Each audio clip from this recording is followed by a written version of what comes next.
And we cannot ignore the fact that these billion-dollar middlemen have crept in between the physician and the patient to really take control. I often think to myself just how incredible healthcare could be if we could model ourselves a bit more like Disneyland. But again, it's complicated. It's not so straightforward.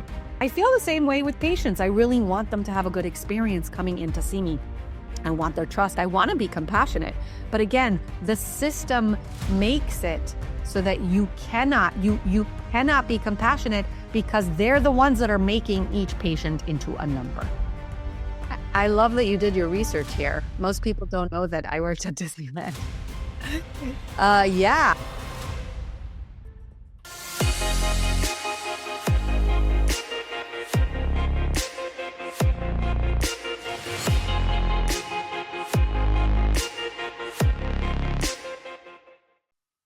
Today, I'm joined by Dr. Donna Corriel. Dr. Corriel is a board-certified internist turned creative entrepreneur and the founder of SoMeDocs, a groundbreaking platform that empowers physicians to amplify their voices and connect with the world. Named one of the top 10 internists to follow on Twitter by Medical Economics, Dr. Corriel is redefining how doctors engage with their communities. Her work has been featured in major publications like the LA Times and HuffPost, and she's spoken at prestigious venues like Harvard, sharing insights on the power of creativity in medicine. Beyond her professional accolades, Dr. Corriel is a storyteller and a traveler, and I saw that she's started on pickleball with a talent for turning everyday moments into thought-provoking lessons. Get ready for a conversation filled with innovation, authenticity, and a fresh perspective on what it means to be a doctor in the digital age. Dr. Corriel, thank you so much for joining me. Thank you for having me on. I'm excited to see where this conversation goes. Of course. You know, I recently saw you had made a post and it was titled, Are Google searches getting confused with medical doctors? And I'm going to quote what you said on LinkedIn and we'll go ahead and deep dive into it. You said, it feels like there's been such a great divide over the past few years between doctors and patients. This is definitely in part due to social media, misinformation, and the confluence of the many issues that we're trying to solve within healthcare all at once. I totally agree with you. You know, the concept of like Google and Dr. Google, you know, they always say Dr. Google. I don't think we'll ever like stop people from Googling their symptoms and try to figure out what's going on with them. Where do you think that disconnect of doctors and patients really started? Has it something that's been around for a long time in your opinion, or has it gone worse as technology advances? So it definitely has been around. Obviously, not everything that your physician says is God's word. We aren't God. There isn't a God out there. We're humans. We're all humans. But to clarify what was said in the context in which it was said, it was based on an article that I wrote for SoMeDocs magazine at doctorsonsocialmedia.com, and it's called Are Google Searches Indeed Getting Confused with Medical Degrees? And the crux of it is basically highlighting how the rise of social media and health misinformation has eroded the trust in physicians and that need for mutual respect and open communication that the future generation does need.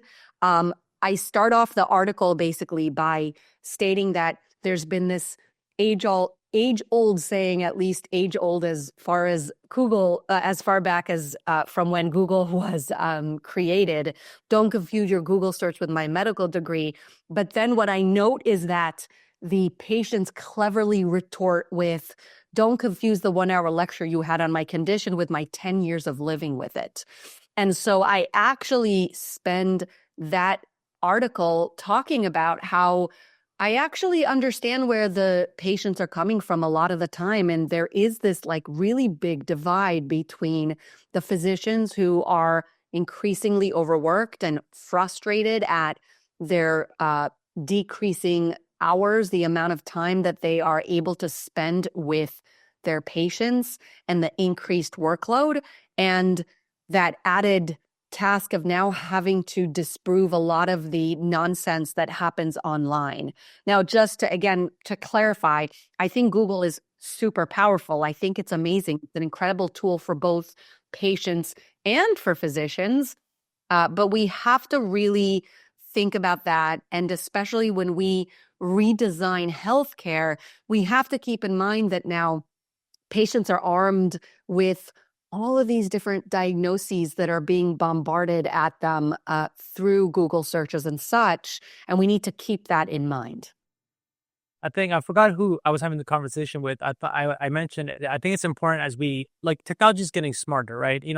Maybe doing a Google search, your symptoms, you might not get a clear answer. You might get like so many broad, you can get so many different links saying so many different things to you, and they're not really, you can't really trust it as much. So maybe someone that can't trust a Google search as much, but as AI advances, if you use the ChatGPT medical version of it and ask it questions and it spits out this super detailed to the point thing, a patient might be like, oh, this might be true. And I think what's important is to get physicians, healthcare professionals, people with medical degrees involved in building these AI technologies, so then they can be a little more reliable if someone was to ever just go with what it was saying. Because in a Google, anyone could just write whatever they want, but it's important to get like healthcare professionals involved in building these technologies. Because at the end of the day, human has to feed it the information for it to spit it back out. Yeah, I completely agree. In fact, I delivered a talk in New York City just a few months ago to a group of health tech startup founders. And that was the point that I was trying to make. And furthermore, that's one of the reasons why I built a doctor directory on the SoMeDocs platform. The public platform was to make it easy to identify who a medical doctor is, to then identify what your needs are as maybe a company that's starting something and needs advisors, board members, or CMOs or whatever position that they need, and then quickly connect with them and identify them and connect with them. That's really not something that's existent anywhere else. So my platform sort of helps those connections. And then additionally, it helps the general public to also identify who a verified medical doctor is so that they can follow figures that have earned medical degrees if that's something that the public wishes to do. I just knew that at least when I began many years ago, they were lost in this sea of online voices and they weren't sure just who was actually a doctor and who isn't, because a lot of people will use that term. And there's really no rule or regulation that says don't use the term doctor if you're not a medical doctor, right? And there's also PhDs and there's different degrees that are termed doctor. So it's important to establish clarity on who we are, what our degree is, what our educational background is, so that the person that's coming to see you feels comfortable with what you are having to say. It's funny you mentioned that because obviously I'm a practicing pharmacist, and that whole the word doctor phrase is always a thing that comes up because a lot of pharmacists like to refer to themselves as like Doctor whoever, Doctor Nima, right? And I always said that like it could be kind of confusing for the patient, especially if you work in a healthcare inpatient setting. Like let's say you go to the bedside, they're like, "Hi, my name is Doctor Nima," and if a random person can't try to differentiate like, oh, what kind of doctor are you? Like they're not gonna think that way. We might, but they're not. And I always thought there was a difference between being a physician and a doctor. That's why the word physician I think is so important. And in my opinion, I would love to hear yours. I would love to hear like physicians using the word physician more than doctor, because the doctors being so just throwing it out so much, to kind of just phrase that word physician for a medical doctor. Because like you said, dentists are doctors, eye doctors, you got eye doctors, you got pharmacists, you got, like nurses have doctorate degrees. So it's always important. And I think pharmacists think that like a lot of people don't understand that we go through such a hectic schooling. Also, we do go through residency. We go 4 years of pharmacy school. We have extensive knowledge about medications and diseases. So I think they mistake that from wanting to use the word doctor to get that recognition. And I think it might cause a little more harm than good. So I do agree with you that we shouldn't just be throwing around the word doctor, even like on our coats. I think there's some pharmacists in the hospital that have doctor or whatever. And I just like don't like doing that. I'd rather just put Nima Ataei Pharm D. And it's like, have you just understand where I'm coming from? And it's not like that I have less knowledge than a doctor. It's just like, you don't want to confuse the patient, like you said. So, first a clarification, and then I'm going to go in it just to make sure that what I said is understood by those who are listening. I actually am very much a proponent of education, and there are plenty of doctors that aren't medical doctors that are incredible and have poured so many years and hard work and effort and missed opportunities into their own degree earning. So, I don't mean it as if you've earned a doctorate or if you've earned a medical degree, don't refer to yourself as a doctor. I actually mean that a lot of people online don't even have degrees and Oh, somehow refer you to were them. just going the other way. Yeah, You were exactly. going the bad Yeah. way. Now, this is an ongoing argument, both online and in the real world in healthcare, is who should refer to themselves as doctor. So I do believe it's a difficult argument to make because there's no black and white, right? People who have earned a doctorate are still doctors, so they should be able to use that term because they've earned it. Now, it's up to us as a society to maybe distinguish between those terms and maybe create a new term so that within the healthcare field, we can distinguish that. I do think, again, putting on our critical thinking caps, I don't know that many people would disagree that, yes, in a clinical setting, when you are facing a patient in a medical interaction and you introduce yourself as doctor, I do think that it matters because that patient is usually unaware of exactly what kind of doctor you are and always is going to assume that you are a medical doctor. So, yes, I think that, as much despisement, I'll say, as much as people dislike the fact that doctors say that the word matters, I think that it's important to say that it matters in the healthcare interaction. I think it's important to say that we still respect everyone, but I think that we need to respect the patient first and foremost to make sure that they're not confused, because most patients in this world are not going to have that knowledge base of what kind of doctor are you? Who are you? It's going to be coming from a position of power. There's going to be that power differential, and we want to make sure that they know who's who. Now, again, that's not coming from a place of physician ego. It's not that we need it because we are being egotistical. We're doing it from a critical thinking perspective because the patients need as much transparency as possible during the difficult time that they're hospitalized. And you want to make sure that they really understand who's who. That said, I'll also say I have an article getting published in the SoMeDocs magazine, once again, that I wrote. It's called "Are You the Doctor? Establishing Authority as a Physician in Patient Interactions." And interestingly, in it, I talk about my own need over the years of practicing medicine, of needing to introduce myself as Dr. Corriel. And I write in that article that it might be because of appearances. Maybe it's because I have freckles, and maybe it's because I have curly hair. Maybe it's also because I'm a woman. But I do feel that in a patient-physician interaction, at least for me, I can only speak from my experience, but for me, I felt over the years like I did need to establish that right off the bat in a patient-physician visit. I needed to say, "Hi, I'm Dr. Corriel, and I'm going to be seeing you today," because, again, of the experiences I've had with people either questioning it or, all kinds of different things that had happened, that it felt like introducing myself as that right off the bat worked. And then getting, a bit more personal and making the patient really feel comfortable. That, really worked well Yeah. for me in the clinical setting. I agree. I think as a pharmacist, I think pharmacy is in such a big transition. The profession, we're growing so much and we're being so much more involved that I think it's actually beneficial for the profession for us to use the word pharmacist, because then we will be able to advance the profession. Because if we're just using the word doctor, we're just kind of like relating to the physician. It's like we're not really advancing the profession of pharmacy by just using the word doctor. I think the word pharmacist will be so much valuable. I think something you said is so interesting. You mentioned like you're not referring to the pharmacist, the other people that have actually doctorate degrees. You're referring to the person with like a bachelor's degree saying, giving you medical advice, saying they're a doctor. And it's funny because I was watching the Joe Rogan interview with Mark Zuckerberg, and I don't know if you watched it or not. At some point of it, they're talking about like they had knee injuries, and Mark Zuckerberg had knee injury, and Joe goes, "Hey, have you tried peptides?"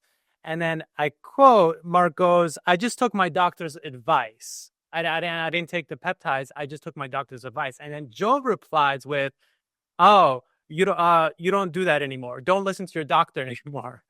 And like kind of saying like how there's a lot of doctors that are against peptides, and it's like peptides to him are so valuable. And I'm not sure if you know who Gary Brecka is. Gary Brecka is he has a bachelor's in human biology, and he's really involved in like a holistic way of approaching the body and healing and stuff like that. And he has a lot of people that like look up to him, and he's worked with people like Dana White, and they've recovered him a lot, and they really look at him. And before looking him up, I always thought he was a doctor because the way he approached things, he's so like talking about these medical terminologies online, putting podcasts talking about medical. And I until I looked him up, and I was like, oh, he just has a bachelor's degree, and so many people are believing him more than doctors. So it's crazy where that transition came from.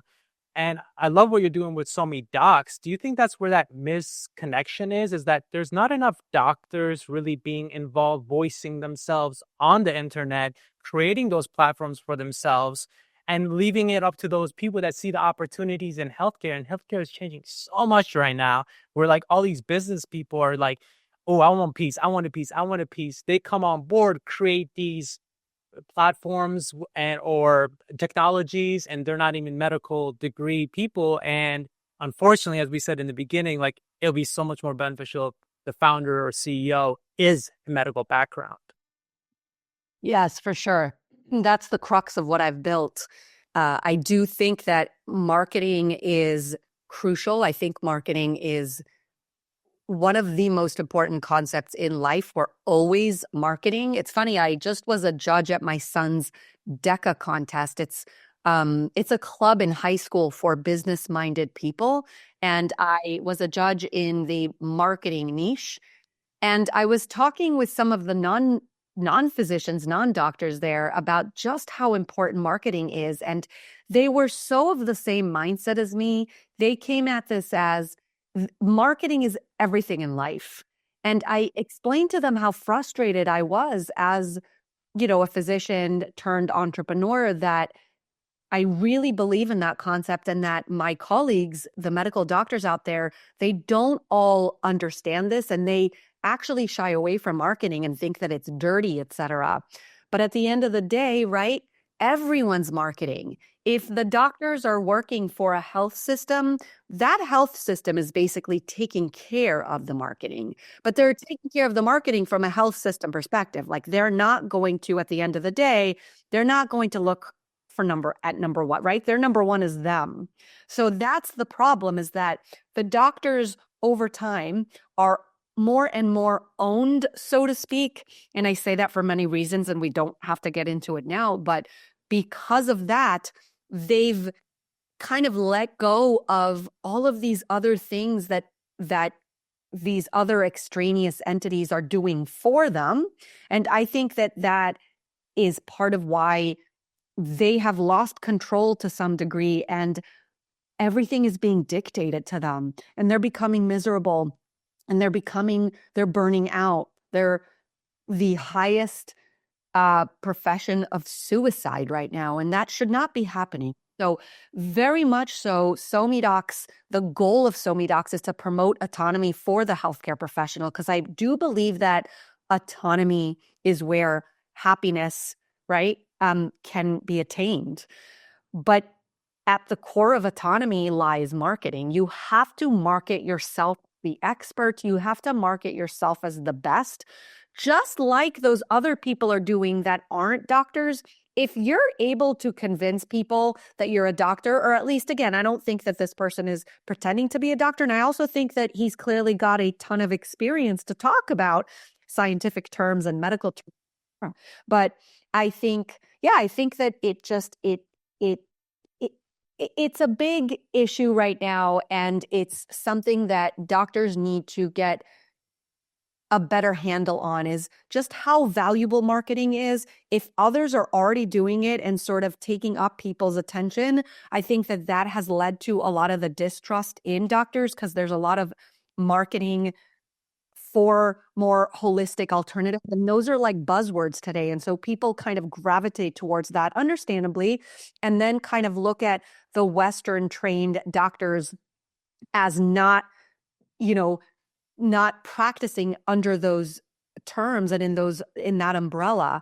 And that's also wrong. There's plenty of doctors that take on holistic methods of treatment, et cetera, and even preventative care. There's a lot of talk out there that doctors do not focus on preventative care. Meanwhile, I am an internist, and I would love to spend a visit talking to somebody about how they can prevent diabetes or hypertension from coming on. So again, it's a lot of marketing, and marketing is a concept that's at the crux of what convinces people whether someone is legit or not, and leads to someone like Joe Rogan to say, don't trust them. Yeah, it's funny because I'm a pharmacist and I'm so big on I'm so against medications, and like that doesn't make sense. You went to school to study medications and you're so against them. I'm like, yeah, because I know how they work. And I know that like how that preventative care is such a hot topic. And I think the issue always lies whatever profession it is that you speak on, dentist, physician, pharmacist, it goes back to the schooling. And when I remember, I went to a school where it was very interprofessional. Like there's a medical school, dental school, and a pharmacy school all on one campus. And I didn't really see any like leadership, marketing, sales being taught, right? We're just so the time is taken away from that because we're so focused on getting that 4.0 GPA to get into a residency, because God forbid you don't get a 4.0, you're not going to get a residency, right? That's how they present it. And it's like, that's not how it is. Like I interviewed a physician prior to this episode, and he mentioned like he got into a residency because he like kind of like took the non-traditional route. He's like, I didn't do any research. I didn't do that. But he had, I'm not sure if you're familiar with Healthcare Huddle. It's a newsletter for physicians and healthcare professionals. And he created that and he published that, and he was able to speak on that into his residencies. And he said that played a big part into him getting his residency. So I think it's the schoolings that go big part of it. I kind of deep dive into what you said. I want to read the statistics that relates to what you said. In 2012, approximately 60% of physicians own their practices, but this number decreased to 46.7 in 2022. In 2024, it turned the other way around. 77% of U.S. physicians are now employed by organizations such as hospitals, health systems, and corporation entities. What was that change? Where is it because I don't want to use the word lazy? Did it get more challenging to have your own office? Is it that people are getting lazier when they come in because they're so drained from school and they just want to get an easy paycheck? Not an easy paycheck, you know what I mean? Like they don't have to worry about the marketing. Like if you have your own office, you have to worry about the marketing, and there's more that goes into it, business aspect of it. When you're working for a hospital, like you said, they're doing all the work for you. So is it just that they're tired of like the schooling and they just want to get into it and make some money rather than starting their own practice? Yes, not so much lazy like you clarified, but yes, it's very rigorous to become a physician. And then additionally, the issue for us is that they don't teach us in training. They don't teach us all of those factors that are necessary to actually go into private practice. And if you think of the structure, it's health organizations that are actually training us during residency. And so their employees are actually the ones that are teaching us. And so the physicians that are teaching the residents are physicians that are being employed. So of course, you're not going to get, a minute's worth of teaching on private practice and how that works and how the business works and how you need to market, et cetera, et cetera. And that is why I've been so pushed to create resources that are accessible to everybody, every physician, every resident out there. And we even have a new section called Students, which is aimed at the pre-meds and the medical students out there that really aren't getting those really important topics placed into their curriculum. I do think that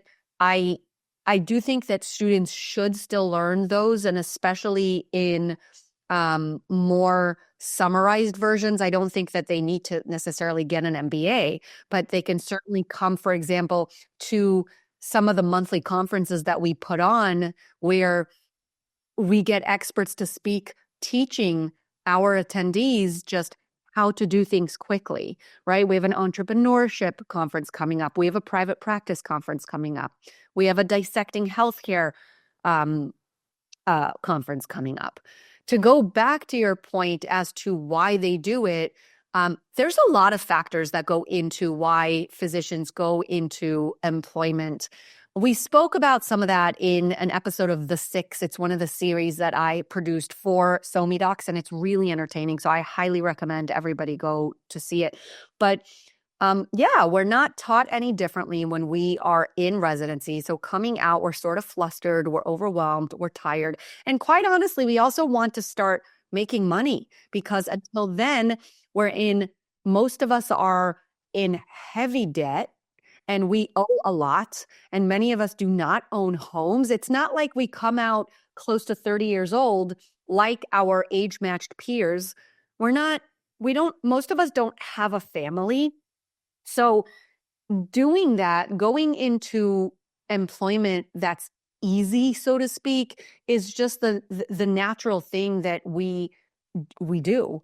And then there's other factors that are involved. For example, even things like reimbursements matter. So when, for example, a hospital owns a practice, so you're working for them, but you're still working in a practice. When the hospital owns the practice, you can get much higher reimbursements because it's still considered a hospital setting, even though you're still in an office setting, in a private practice outpatient setting, you're getting more money just because the hospital owns you. And so there's like that little designation. And it's things like that. Listen, it's lobbying, it's rules and regulations, and we cannot ignore the fact that these billion-dollar middlemen have crept in between the physician and the patient to really take control. And so that's what it's about, it's this loss of control over the years.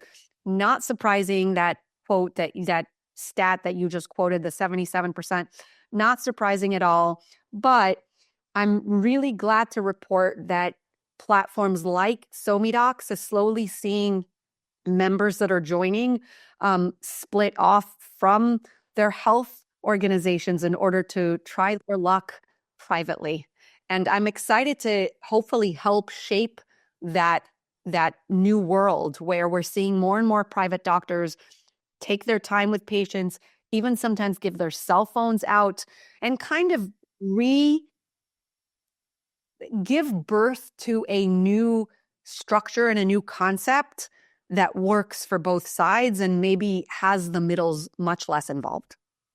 I think you explained, and I think you're alluding to concierge medicine maybe a little bit, of how that's becoming a hot topic nowadays. Going to 2025, it's going to be interesting to see how concierge medicine unfolds.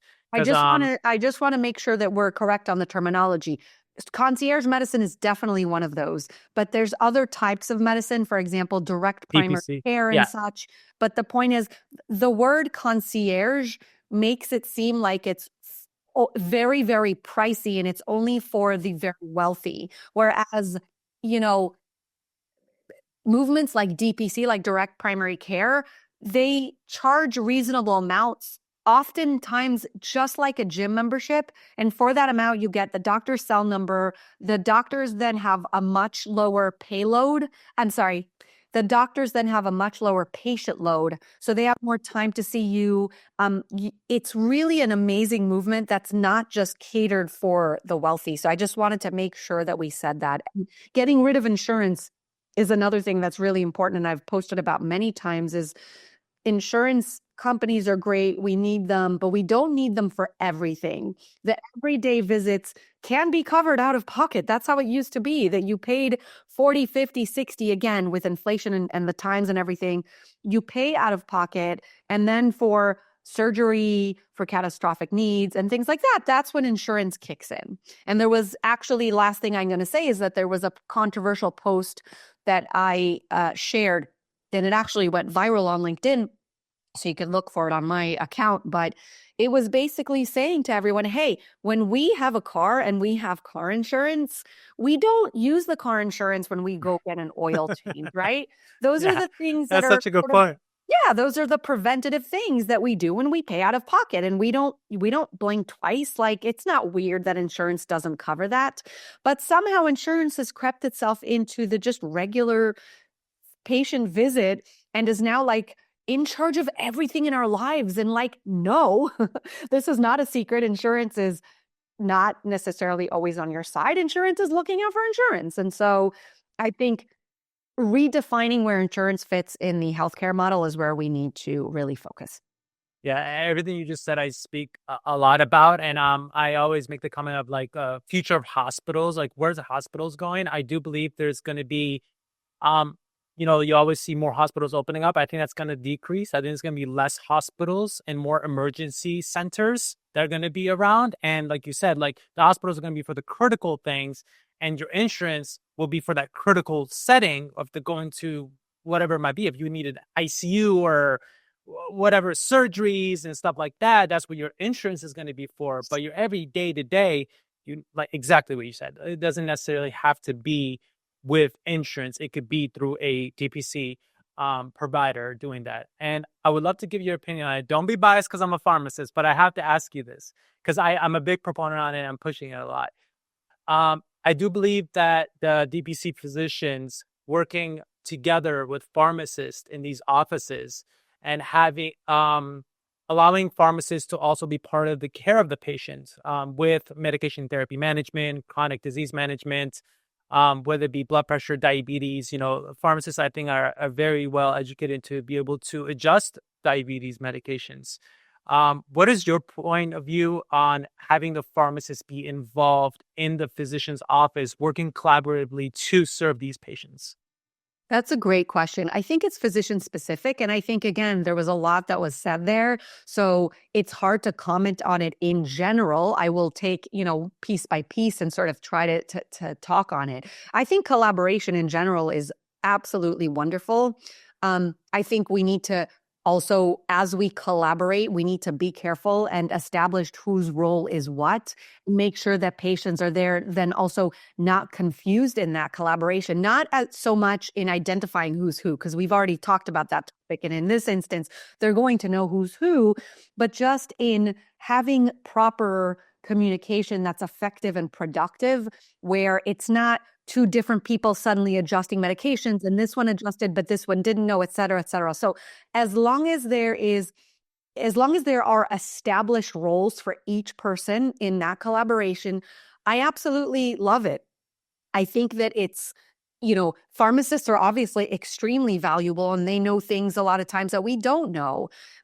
They know a lot about medications and about medication adherence and about interactions. And by adding the pharmacist into that equation, it can actually be beneficial for the patient who can maybe prevent any interactions, maybe prevent side effects, or maybe talk to someone that's more aware of the side effects, or at least is more in touch with and has time to focus on those side effects. So again, any collaboration is amazing. I think working with DPC doctors in general is important. Some DPC doctors, for example, are figuring out ways to stock their offices with medications that are super cheap. So then instead of going to the pharmacy and a patient paying, $100 for a medication, they can pay $5 at the doctor's office. So again, for me, I'm an entrepreneur at heart. Anything that makes that relationship simpler and purer and more grassroots. And okay, I'm seeing my doctor. I'm going to call them whenever I need because I now have their private number because I'm DPC and my doctor only has a certain patient load, but I also have the number of my pharmacist. Amazing. That's literally like an ideal world for me. And on that note, right now, we started out with a doctor directory and doctorsonsocialmedia.com, but for a while now, I've been meaning to build a pharmacist directory as well. I think it's important. I do think it's a bit premature still because most pharmacists aren't yet split off from anyone, or like doctors, they don't understand the need to market themselves. But as that becomes more and more true, I will introduce the pharmacist directory as well, because I think that there could be incredible collaborations going on between autonomous, again, that word autonomous, but autonomous physicians and autonomous pharmacists. I agree with what you said. I think that fine define of role understanding is very important. Every time I speak on this, I always give the analogy of like flying a plane. There's a pilot and there's a co-pilot. And to me, the pilot is the physician and the co-pilot is the pharmacist. The pharmacist, the physician comes up with the diagnosis. I didn't go to school to learn how to diagnose. I think that's where when a lot of pharmacists get passionate about speaking out and how they speak on how AMA is against pharmacists for the expanding roles and stuff like that. I'm like, whoa, let's step back here, right? Like, physicians went to school to learn how to diagnose. We went to school to learn medications. If you put those two together, I don't know how better you can explain the perfect healthcare team. Like, the body the best, the diagnosing and everything. I know medications the best. Let's put us together and make an impact. And I see it like that. Absolutely. But just to clarify, because I think it's important that my doctors out there that are listening are absolutely going to expect that I say this.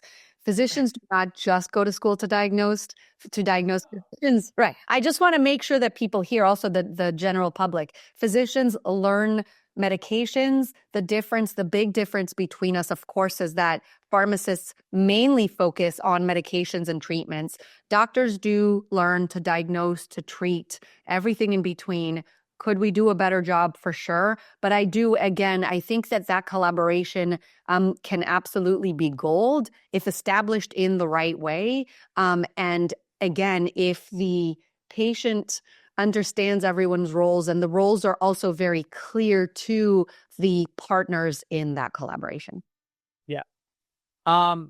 So I have to reply to that part. I just one thing.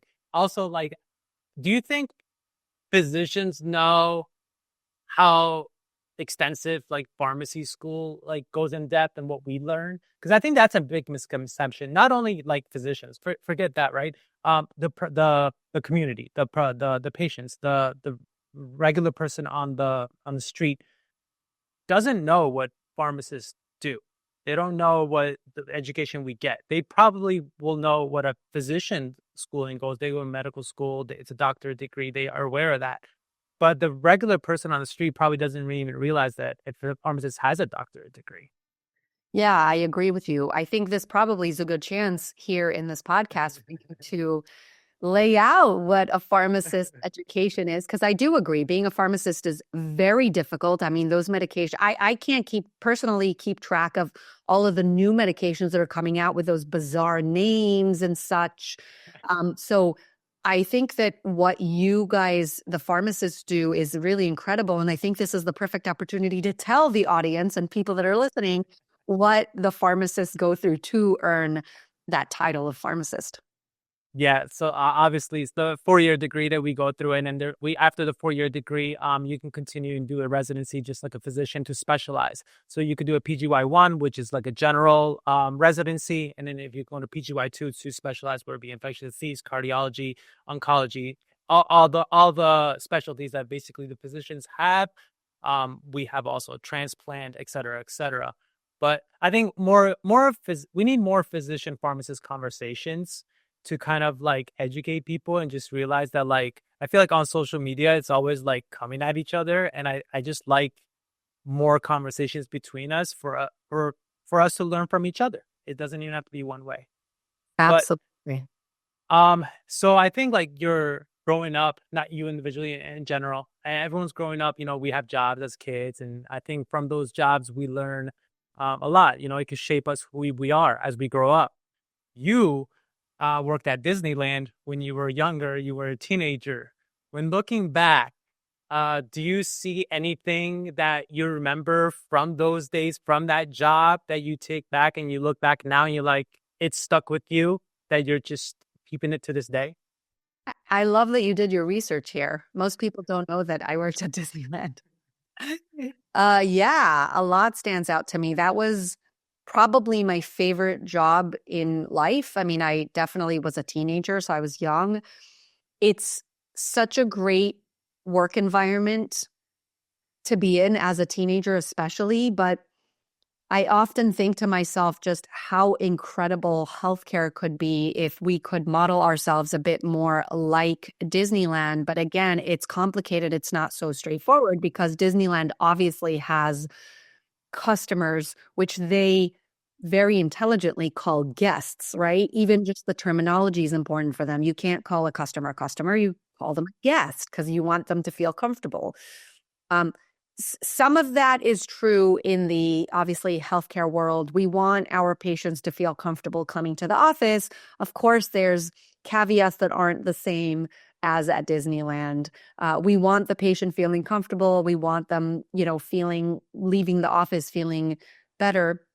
But there's other issues that go on between the patient and the physician. For example, what the customer is always right. That's true in an entrepreneurial sense, but you can't really make that true in a clinical setting. You can't have a patient who did a Google search come in and say, I am right 100%. But that's where the beauty of human interaction and communication comes in, where, there's a trust and you build it over time and you see hopefully ideally the same doctor each time, because now we're talking about private practices and less of that machine that's being created by either private equity or by the health, the big healthcare system conglomerates out there. So yeah, I loved Disneyland. What stands out to me is the different nuances that they had for interacting with each other and with guests at the park. It was very thought-provoking and it was very thoughtful as well. One thing stands out to me is when someone asked you for directions to the bathroom or where the bathroom was, you were never allowed to show them with a pointed finger.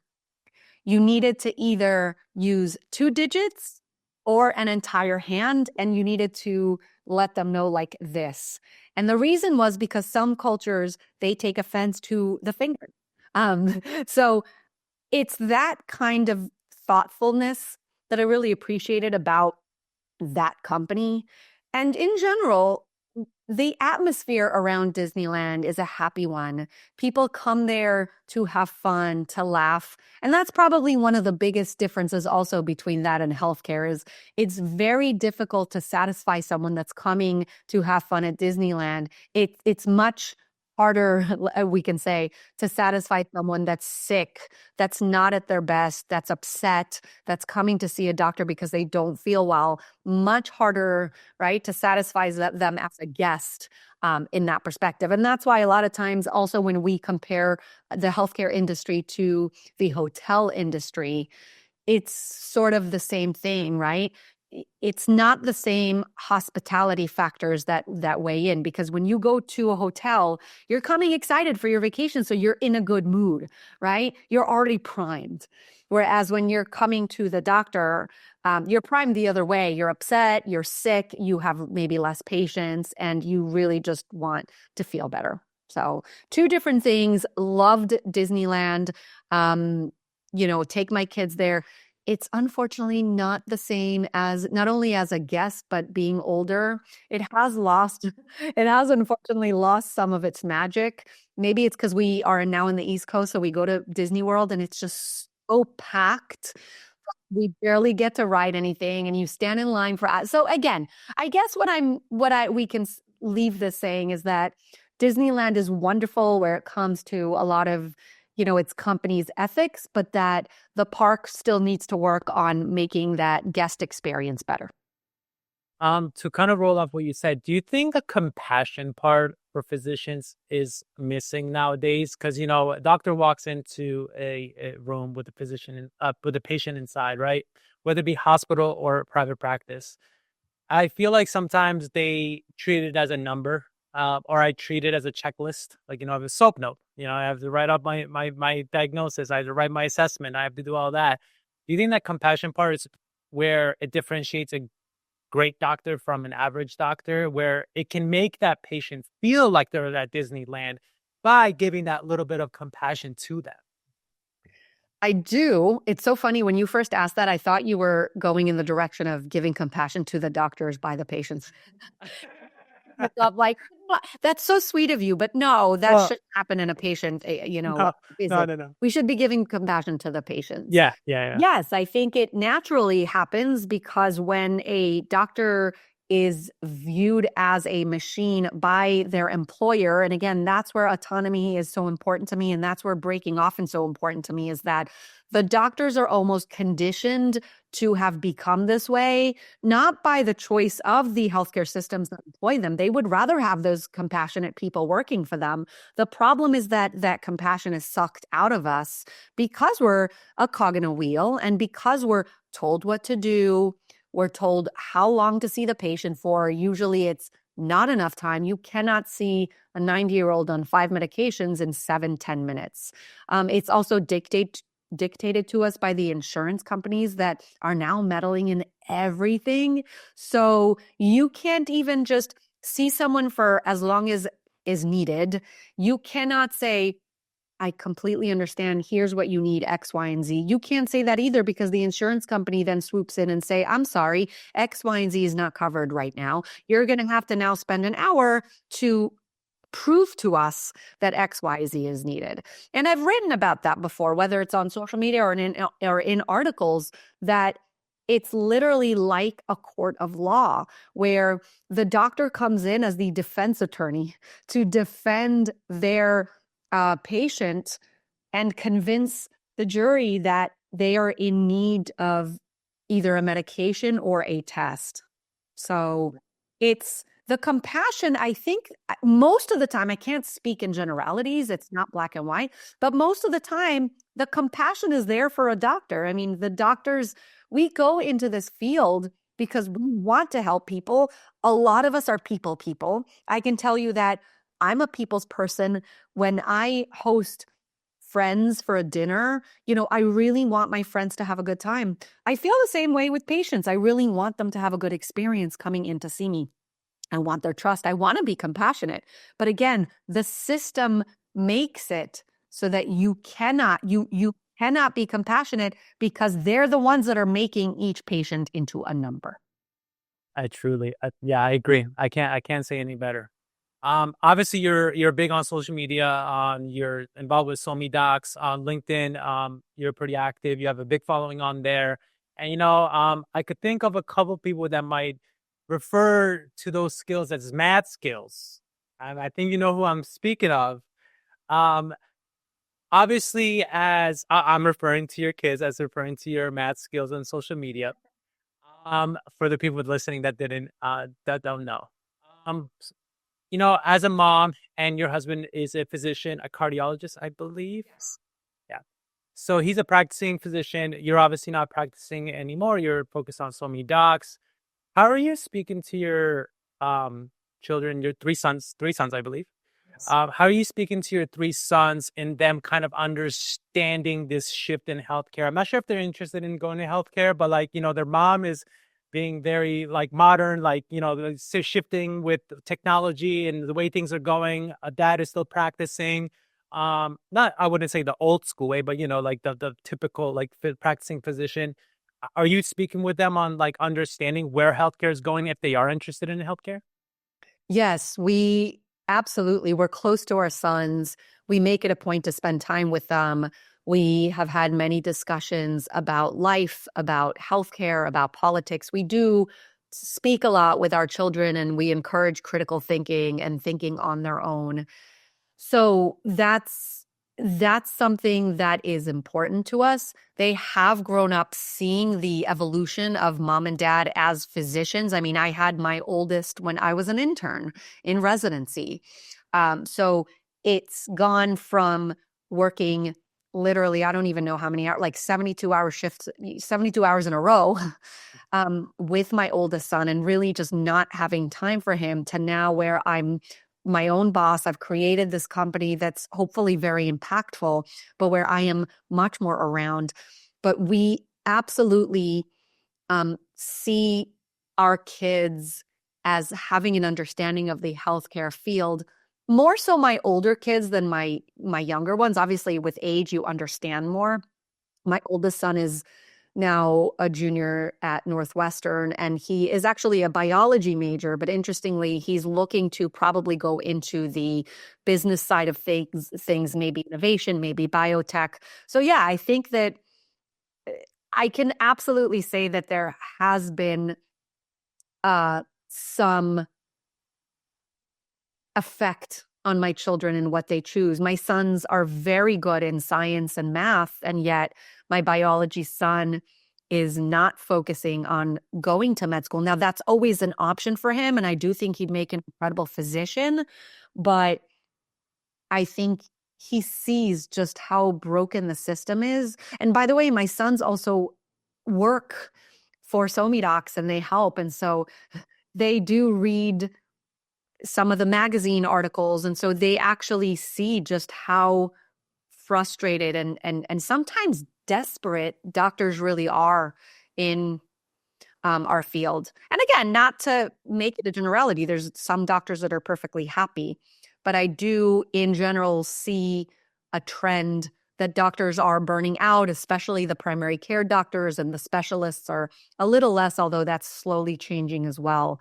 So yeah, hopefully the young generation will redefine what healthcare means and how it works in a better way. Yeah, it's funny. I think the way how your son feels, so he might change the business, but having a biology degree. It's like I think a lot of people. I think there was a video I saw online of someone interviewing a random person on the street. That person ended up being a doctor, and they asked him, "Hey, would you advise someone younger or your son to go into medical school?" And he said no. And they were like, "Why?" And they're like, "Because these days you're not being a doctor. You're just dealing with paperwork and insurance and prior authorizations. That's what you're dealing with. You're not dealing with patients anymore." And I think there's a lot of people that feel that way, that new generation that are coming up that are staying away from applying for medical school or whatever professional school it is, because you're dealing more so with the system, as we've been talking, than what you went to school for, which is patient care. But also, I think it's beneficial for people that see those things to go into the healthcare professionals degrees, because we need the MDs, the PharmDs, the NPs, whatever these degrees you want to put at the end of it.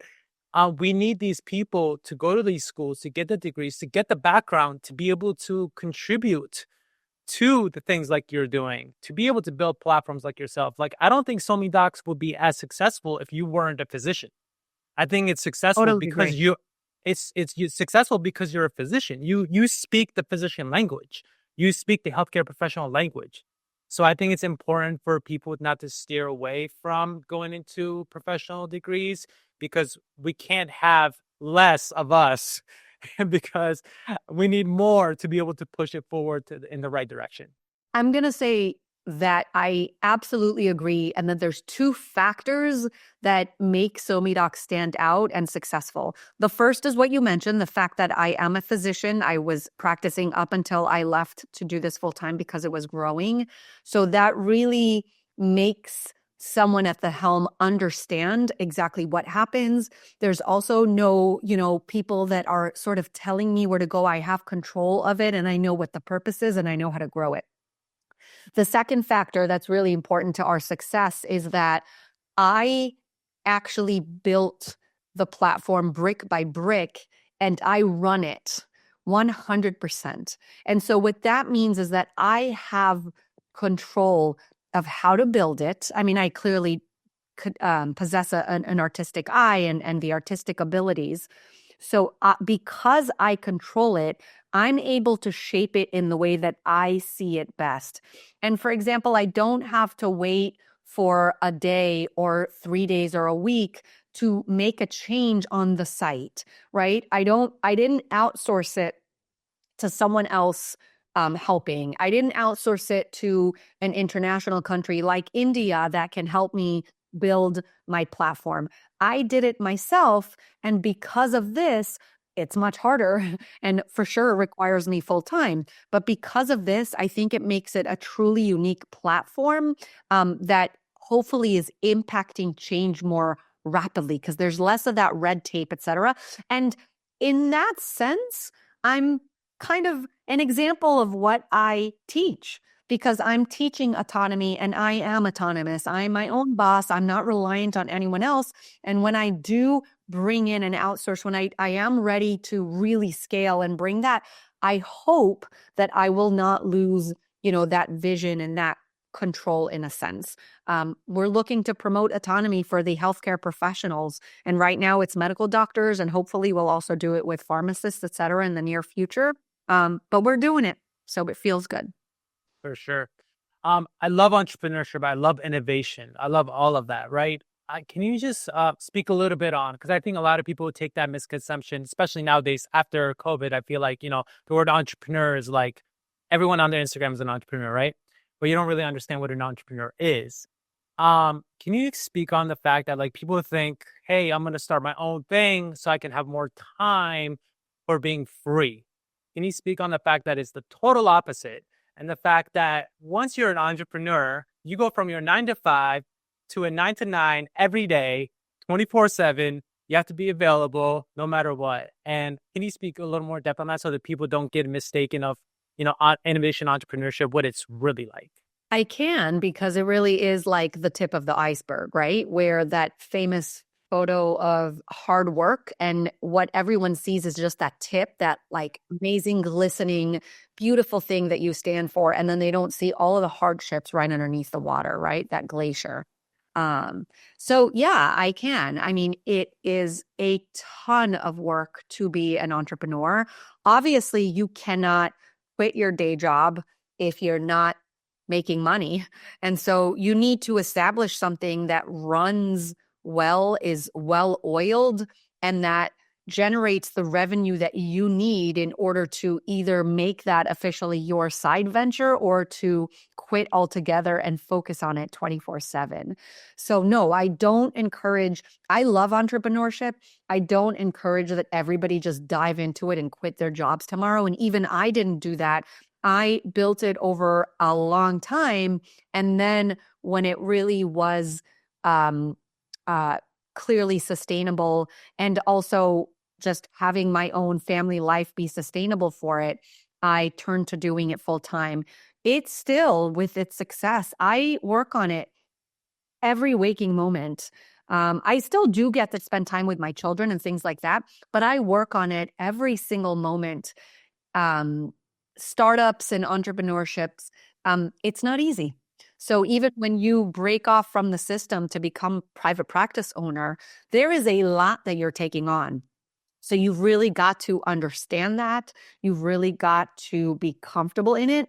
And more important than anything, you have to be happy doing what you do. So my advice here is to allow yourself time to explore and to allow yourself time to make mistakes, to scale back on the things that either don't work or don't provide you happiness. But when you find that mixture of something that really works and works well, and it's now well oiled, and also you love and makes you happy, that combination is gold. And that's when you really become a successful entrepreneur with the happiness and the success. Yeah, so true. Like I say that all the time. I said to my wife, so I obviously work full time at the hospital as a pharmacist, and then also I have this podcast. I run a newsletter, and then there's a side venture that I do on the side, and I work on it before I go to work, and then I go to work, I come home, I work on it more, and then go to bed and do it all over again. And then my wife is like, "Oh, you're gonna get burnt out," but I'm like, and this could be a conversation for a whole different podcast because we can go deep into it. I don't necessarily believe in the word burnout. I think burnout is built based on you doing things that you don't enjoy. So that's where burnout feeling comes from. And then to try tell her that, I'm like, what I do before work, I don't like, I love it. Like, I love like speaking to entrepreneurs, innovators, physicians, whoever it is.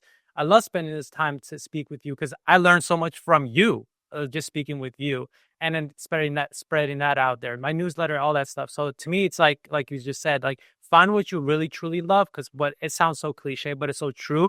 Because once you're doing what you really love, you don't really feel that burnout effect, in my opinion. That's how it is for me. It cannot be like that for everyone, obviously. Two more questions for you. I know we're coming into the hour, if you don't mind. One question is, what does success look like for you? I touched on some of that just in my last response. To me, success is achieving what you've set out to achieve. The reason I'm saying that is because it's different for all of us. Someone might want to be the best of the best, and someone else might want to be just the best. There's different degrees of success. So again, it's what you've defined it as, and then definitely it's being happy and healthy in achieving it. So what you've described right now in waking up and doing your podcast before work or after work and loving it is literally how I live. I live and breathe my work other than my family because I truly, truly love what I do. I couldn't say that at any other point in my life. That doesn't make me a bad doctor, doesn't mean that I was a bad one.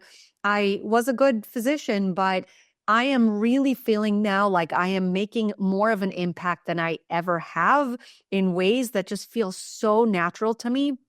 To me, that's success. Doing something you can speak about passionately, something that brings you happiness, and again, something that you define as success. And that's why it's important, for example, to have that ultimate goal, but to really have stepping stones along the way that you can actually achieve, that are achievable. Because otherwise, if it's just something that you're never going to get, it's not going to feel good along the way. It's important for us to celebrate those little moments along the way, even as we grow and make it to really big. If I were to go back to undergrad, medical school, speak to your best friend or your favorite professor, teacher, and it's like, who was Donna? What would they say?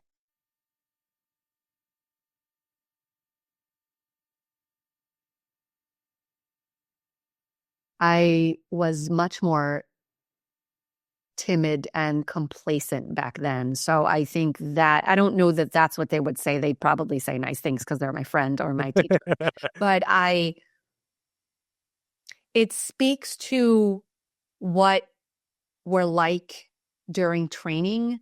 We are much more malleable and easy to persuade. And that's for a reason, because we're training. And so everyone is sort of teaching us, and we don't want to make a wrong move. So we're hesitant and we're timid. I'm not that person anymore. I do think that entrepreneurship has shaped who I am today as well. It's not just having completed my residency successfully and passed all those tests. It's also actually working as an entrepreneur, which isn't always nice. Sometimes you've got to thicken your skin and deal with people that are rude, and you have to kind of be pushy back. So that's who I am today. I'm still that nice person I was then. I'm not timid anymore.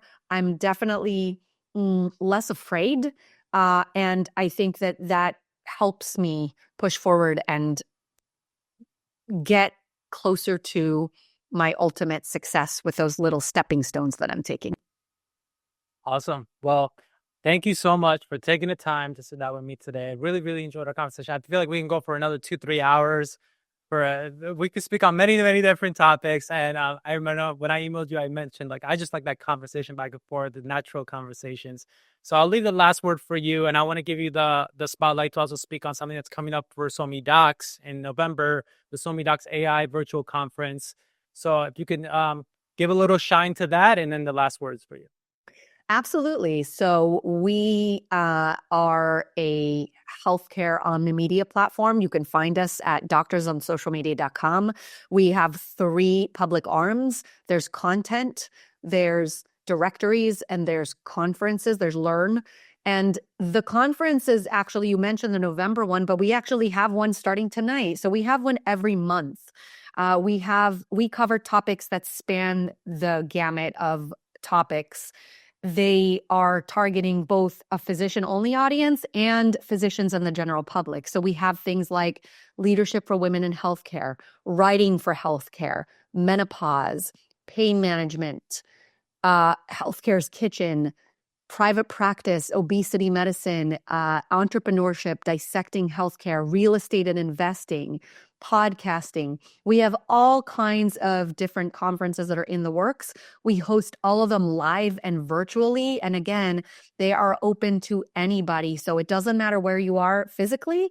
They're also extremely affordable. The lives range from $50 to $100, and they're heavily discounted the earlier you purchase the ticket. So I invite everybody to check us out at doctorsonsocialmedia.com. And I thank you so much for having me on and engaging in such a pleasant and interesting conversation. No, of course. And thank you so much to yourself for taking the time. Thank you so much for everyone watching.